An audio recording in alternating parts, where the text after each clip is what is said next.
It's TK Friday, and today on The Joy of Editing, it's another full edit, so sit back, relax, and stay tuned. Hello everyone, and welcome to The Joy of Editing with Dave Kelly. It's another TK Friday, and are you ready for another full edit? Today's image comes to us from Peter Hordak. This image was taken at Lunarsea, Austria. And by the way, you could download the image along with the PDF notes and give this edit a try out for yourself. I will have Dropbox links found in the description below this video. Click on more to open up that description, scroll down and you will find those links and you can download the image and the PDF notes. If you have an image you'd like me to edit on a TK Friday, scroll down a little bit further. You'll find a Contact Me link. Click on that link, contact me, and we can discuss doing one of your images on a TK Friday. By the way, if you don't yet own the TK9 plugin for Photoshop, I'll have a link for it in the description below this video. Click on that link, and that'll take you over to the TK web store where you can purchase the TK9 plugin for Photoshop along with training videos. Now, if you use my promo code DK15, you'll save 15% off your entire purchase. I'll make a small commission, and when you do that, you're supporting The Joy of Editing with Dave Kelly,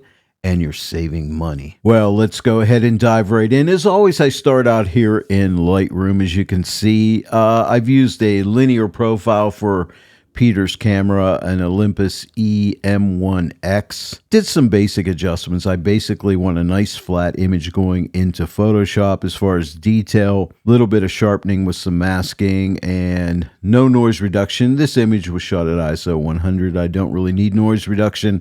A little bit of color noise reduction is all I used. As far as lens corrections, I always remove chromatic aberrations and enable profile corrections. But other than that, that is it. And also, I did a slight crop on the image. Not a big crop, just a little bit of crop. I kept it in the aspect ratio of Peter's camera, which I believe is like a 4:3. But that's it. And then at this point, I would just right-click on the image, go to edit in Photoshop 2024. But I'm already there. And here we are inside of Photoshop, ready to begin with the TK9 plugin for Photoshop. I hope everyone's having a great day on this TK Friday. Let's begin. Now, as always, the first thing I like to do is add balance and contrast to this image. And like last week's image, I used the depth map, and I'm going to do that again today. Now, on the TK9 multi-mask panel, I'm going to hold my Command, or if you're on a PC, Control key down and click on this target button. And when you do, you'll create a depth map, as you can see right here. Now, what I want to do is save as a channel only. So I'm going to click Save as a Channel Only. And now if we look down here in our channels, there's my depth map. I'm going to click and drag this down to the plus. That'll create a copy of that depth map. And then what I want to do is come up to the Combo or CX panel and click this invert button to invert it. This is going to be the foreground, so I'll double click this and type in FG for foreground. And now I'll click on this depth map layer and I'll double click the name and type in BG for background. And then what you want to do is click on RGB so you can see your image again. And now you'll note that we have a background and a foreground depth map saved out in channels. I like to call this setting ourselves up for success because we'll be using those channels throughout the edit. Now, by the way, if you tried to make the depth map and it didn't work, come up here to Filter in Photoshop, click on Filter, go to Neural Filters, and then look for Depth Blur. Now, if it has this little icon with a cloud and a down arrow, click on that on Depth Blur, and that will download the filter. And then you can just click Cancel, and then try Command or Control clicking this again, and it should work. For the foreground and background balance and contrast adjustments, I use color grading tools. So we need to prepare the color grading tools. So click this button on the combo panel. That'll give us a color grading tool. And then click the plus. It'll give us a second color grading tool. come back to the first color grading tool and click on it to make it active. Now, for the next step, we need to get a layer mask calculator, and you'll find that on the combo or CX panel. The button looks like this right here. Command or Control click this button. That will keep the layer mask calculator open until you click the X. And I want to start out with the foreground, so I'll click the FG button for foreground, and we'll click this button, and we apply that foreground mask to this color grading tool.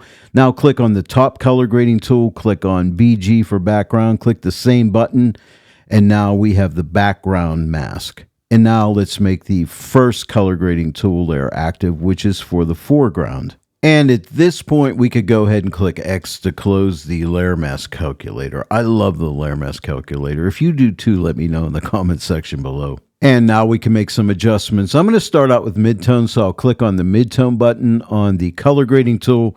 And I just want to take this brightness slider and drag it to the right. And when you drag it, you don't see a change until you release your left click of your mouse. And I'm going to take it over to right there, plus 53. And I just want to apply a little bit of a color grade. Now you see the tip of my cursor. When you click, you'll drop a puck right at that point. You see that right there? And I think I just want to drag that in. I don't want quite that much of a color grade, maybe right like that. And now we're going to click on the shadow button and we'll build some shadow contrast. And I'll take the brightness slider. Now I'll drag it to the left to darken up the shadows. You see that? And I'll drag it over to right there, a minus 31. Now let me shut this layer off. Here's before and here is after. And now let's move into the background. So I'll click on the top color grading tool layer to make it active. And we'll start out again with midtones. I'll click on the midtone button. And I just want to open up the midtones a little bit, not much, to right there, plus 16. I'm not going to do any color grading here. And now we'll click on the shadow button. And I just want to darken the shadows a little bit because that's in the background. I don't want as much. I'm going to take it right there, minus 19. And now for the highlights, I'm going to click on the highlight button. I just want to add a little bit of highlight up here to the clouds. So I'm going to drag this slider to the right over to right there, 47. And now let me shut this layer off. Here's before and here is after. Now, if we click this button on the combo or CX panel, we can see the overall. Here's the before and here's the after. So we're off to a good start. Now I took a look at my notes, and on the midtones, I'm going to click on the midtone button. I actually took the brightness over to 19 just to stay consistent. I do like that better, so I think that's going to be good. The next thing I want to do is work on the sky up here a little bit with the saturation. So what we're going to do is we got to get this color grading tool out of the way, so click the X. Now you'll notice nothing changes on the color grading layers. And then what we need to do is click on this color mask button to create a color mask. And when you do that, a color picker comes up. So what we need to do is sample a color in the sky. And I'm going to click right here and click OK. And there you can see the sky up there, represented by the light areas of the mask. And I should point out that those are the blue areas of the sky only. And now I want to lighten this up more. So I'm going to take this brightness slider and drag it to the right, over to right about here. See how that lightens everything up. Now I only want the sky, so we can use this mask, the mask button, but we need to select this area here. We can use a lasso tool. Click on this button here for a lasso tool, or I'll use my TK selection brush. So I'll click on this button to get a standard selection and make my brush larger.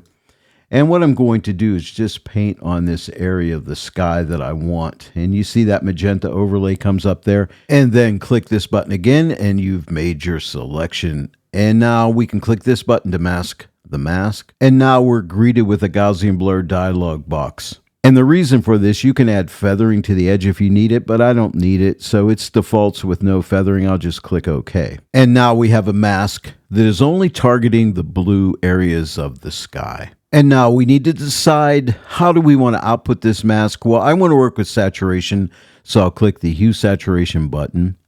And we have a hue saturation adjustment layer with that mask on it. And now what I want to do is just give the sky some more saturation. So I'm going to drag the saturation slider to the right. Now it's only targeting blues, and I'm going to take it over to right here, plus 62. And I want to lighten that up a little bit. So I'm going to take the lightness slider and drag it to the right over to right there, plus 11. So now let me shut this layer off. Here's before and here's after. And I think that looks really nice. Now let's turn our attention to the lake here. So what I want to do is use another color mask. So I'll click this button to get another color mask. A color picker comes up, and I want to sample a color in this lake, like maybe right here, that represents most of the color in the lake, and click OK. And now you can see that's the area. Now it's very dull, right? But we can take care of that. Now, the first thing I would do would take this brightness slider and drag it over to the right, to somewhere right about here. Now, I can make it even lighter because we have these tools. See these tools in light gray here? This is a levels adjustment. I'm going to click on it. And I'm going to take this highlight adjustment and drag it over to the left to somewhere like right about there. See how that lightens everything up? It'll be a much stronger adjustment. Now, do you notice these areas in the background, these little light areas? We don't want those in our adjustments. So what we can do is come back to these gray tools right here and click on the black brush. And right now I'm at 20% opacity. I'm going to type my 0 key and I'm just going to paint that stuff off just like that. Really easy. No need to mask the mask. I can just do it like this and voila, we are done. Now, I'll be working with color, so I'll output this to a hue saturation adjustment layer. I'll click this button. I want to increase the saturation, so I'll drag the saturation slider to the right, and I think I'll stop right here at 40. Now, I'd like to darken that a little bit, so I'll take the lightness slider and drag it to the left, not much, to like right there, a -5. Now, let me shut this off. Just look at the lake. Here's before and here's after. Just a little bit of saturation boost there. I like it. Now, I've dealt with the sky and the water. Now let's work on the foliage and let's use another color mask. So I'll click this button again. The color picker comes up. And I think I'll sample this color right here and click OK. And we're also picking up some of the color in the background, so that's good. Let's go ahead and lighten everything up so we get a stronger adjustment. So I'll take this brightness slider and we'll drag it over to the right, over to like right there. I think that's going to be really good. Output it to a hue saturation adjustment layer, and let's make an adjustment. I want to increase the saturation, so I'm going to take it to right there, +50. Now, I want to work on the hue a little bit, so I'm going to take the hue slider and drag it to the left a little bit more towards yellow. And I think I'll go right here, a -10. Now, let me shut this layer off. Here's before and here's after. But you notice we're picking up some nice saturation. Not too much, but a little bit here in the background as well. And next up, a little bit of mid-tone contrast. So I'm going to click on the luminosity mask button, and I'm going to go with midtones 3. Now, we have 3 midtones, and I always say this. We have midtones 1. It's a weaker midtones effect. Here's midtones 2, a little bit lighter, and here's midtones 3. Now, they're all midtones, but this one is the strongest, and I usually like to use this for midtone contrast. And what we need to do is output this to a curves adjustment layer. And then I usually come up here to my presets. Right now we're at default, no adjustment whatsoever. So we'll click the drop down menu and click strong contrast. Now that's way too strong. So what we're going to do is take the opacity of the layer down. And I want to take it down to right there, 30%. Now let me shut this layer off. Here's before and here is after. Now, usually after midtone contrast, I feel the image gets a little dark. So what I'll do is come up to the multi-mask panel and click on the luminosity mask button. And now I'll use midtones 1, the weakest of the midtone masks. And I'll output this to a curves adjustment layer and then simply click this screen button. And now check this out. I'll shut this layer off. Here's before and here's after. See how that just lightens up those midtones? And then if I shut off the midtone contrast layer below, you can see there's without it, and here it is with it. So we have that beautiful midtone contrast, and we've lightened the image back up a little bit. I just want to say this about my editing strategy. What I'd like to do is, as I said at the beginning, start out in Lightroom, get a pretty flat image, come into Photoshop, and start with my opening, balance, and contrast. And then at that point, I just study my image and let it speak to me. What do I think it needs? In this case, I thought, that sky needed a little more saturation. And then I thought, well, that lake needs a little more saturation. And then I wanted to work on the saturation in the foreground. And that's how I go. I just look at it, and it's more of a problem solving type thing is what I do.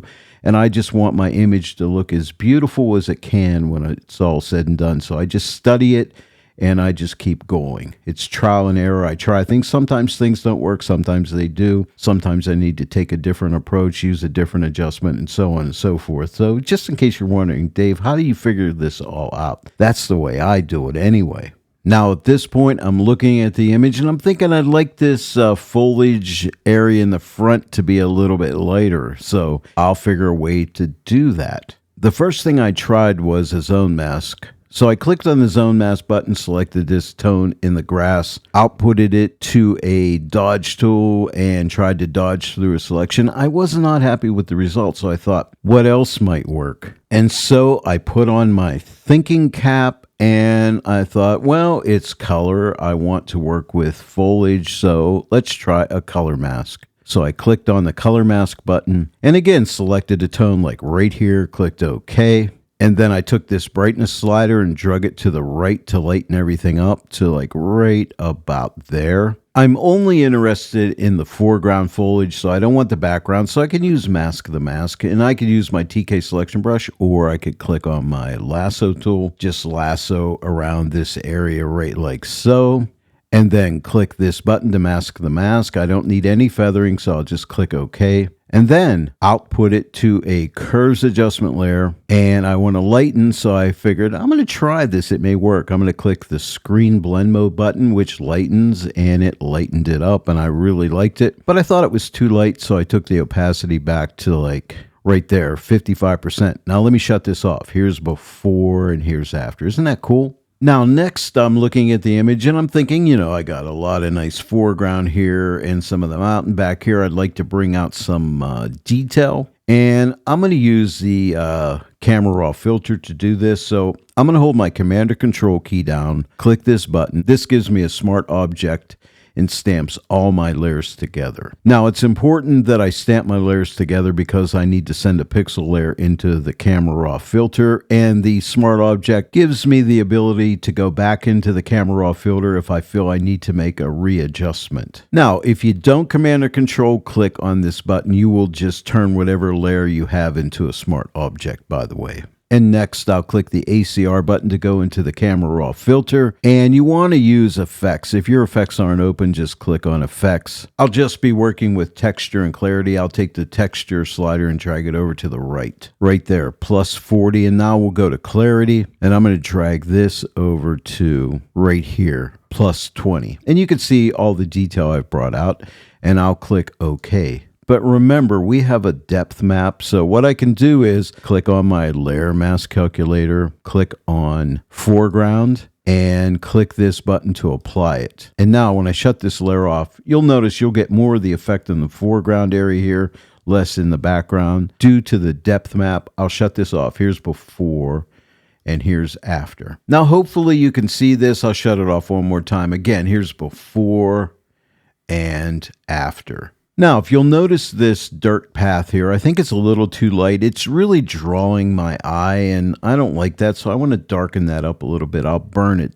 But to do that, I'll click on my luminosity mask button, and this is lights 1. Here's lights 2. See how lights 2 really separates that? But what I'll do is refine it by clicking on the levels adjustment, and then I'll take the highlight slider and drag it in to the left, and take the shadow slider and drag it in a little bit to the right just to isolate that. And also this little area right back here, the path that winds around. Now, as I said, I do want to burn, so I can use the burn tool. Now, it does have two sides to it. The left side's a 50% gray layer. The right side's a transparent pixel layer. I'll click on the right side of the tool. Either side will work. It doesn't really matter here. There are times when it does, but I've discussed that in other videos. I'm not going to go into that today. But you'll notice I do have a selection, so I will be burning through a selection. And now, with a nice soft edge brush at 20% opacity, right now I'm at 100%. I'm going to type my 2 key. That gets me to 20%. And I'm just going to paint over this area without lifting my brush. You see that? Now I've lifted my brush and I'll paint again. That'll apply more of the burning effect. And I'm going to do it one more time. And I think that's good. Now I'm going to move to this area, paint over this one time. I've lifted my brush. I'll paint it again and maybe one more time. And now I'll make my brush smaller and just paint over this area back here. That's once, there's twice, there's 3 times. And now if I shut this layer off, here is before and here's after. But you see now our eyes are not drawn down to that area as much. Now, we are almost done. At this point, I like to try a color luminosity adjustment or a magic mixer. I tried magic mixer, but I like the color luminosity adjustment better. So if your actions aren't open, your TK actions, click your TK action button and then look for color loom. That stands for color luminosity. Click on that. And now we have all these different colors that we can adjust their luminosity. For instance, I could take reds. I can lighten reds or darken reds. I can lighten yellows, darken yellows. As a matter of fact, I can do it for all of the colors. What I'm going to do, though, is take all the numbers from my notes that I came up with for my original edit, put those in there, and I'll get right back with you and show you my result. And I am back. Now, here is the before. Now watch the image and here's the after. I really like the result of the color luminosity. So again, here's before, here's after. I just love the way it's taking my eye into this image. I'm looking more at the lake, more at the background. Again, here's before, here's after. This can be a very powerful adjustment, so always give that a try on your edits. And now lastly, I want to add a vignette. If your TK actions aren't open, click your TK button, click vignette. There's two vignettes. You have a freehand and a basic. I'm just using the basic. A Gaussian blur dialog comes up. Just click OK. And I want to keep it out of my darkest tone, so I always like to use Edit Blend Diff. So I'll click on my Edit Blend Diff button and choose No Darks 2. I tried No Darks 1. Here's No Darks 1. It keeps the vignette out of the darkest darks. Here's No Darks 2. And I like that. Let me shut the vignette off. Here's before and here's after, and I really like it. But I have one more final thought before I go, and I want to show you something. I went ahead and zoomed way in, and I'm noticing just a few little halos around the edges of some things here, and we can fix that. And to do that, we need to stamp our layers together. You can't do this on a transparent pixel layer, so click this button that stamps all your layers together, and then get a clone stamp tool. You can just type S to get your clone stamp tool. Now make sure it is in the darker color mode. I'm going to go ahead and zoom in a little bit more, and what I'm going to do is adjust my brush size, and what you want to do is sample by holding your Option or Alt key down, like right around the edge close to the halo, like right here. And then you can just paint that halo off just like that. And it's really easy to do. It takes a little bit of time, but you can get it. It's not that hard to do. And just look for any halos and you can just paint those off just like that. So go ahead and do that. If you have any halo issues, you probably will. Let me show you how I can get these guys right here. Again, I'm going to Option or Alt click right here. And again, just paint like so. And see this little line right along here? I can just Option or Alt click and just paint like that. And it just goes right away. So it's really not hard to do. And then one final thing to show you is I'm going to go ahead and click this button so I can see the image. And I'm noticing up here, you see this light area. My eye is drawn up here, so I'm going to grab Photoshop's Remove tool. I'm going to click this button. And on this same pixel layer, what I'm going to do is just paint over this light area and see if it can get healed. And yeah, you see that in this little light area here and here. At the end of your edit, you really want to zoom in and see if you're having any halo issues or anything you need to clean up. Like see this little white snow here? I don't think it's helping. It's drawing my eye. I'm just going to paint it off just like that. And so anything that you see that you may want to get rid of, just get rid of it with like the Remove tool. Photoshop's Remove tool is excellent. See this little white area right here? Just look for little things that bug you and remove them. I'm going to paint right here as well and get rid of that one. And now let's see where we've come from. I'm going to go to my combo panel, click my before after button. We started out here and now we end up here. And I'm really happy with the way this edit turned out. And I hope you give this edit a try. Well, there it is, everyone. Another TK Friday comes to a close. I hope you enjoyed today's tutorial. If you did, please give it a like and share it with your friends. And if you're not yet a subscriber to my channel, please subscribe. Click that bell notification icon. Click all so that you'll receive all notifications. And then every time I upload a new tutorial, you'll get notified about it. I want to thank each and every one of you for joining me today in the Joy of Editing with Dave Kelly. I will see you all right here next time. But until then, happy editing.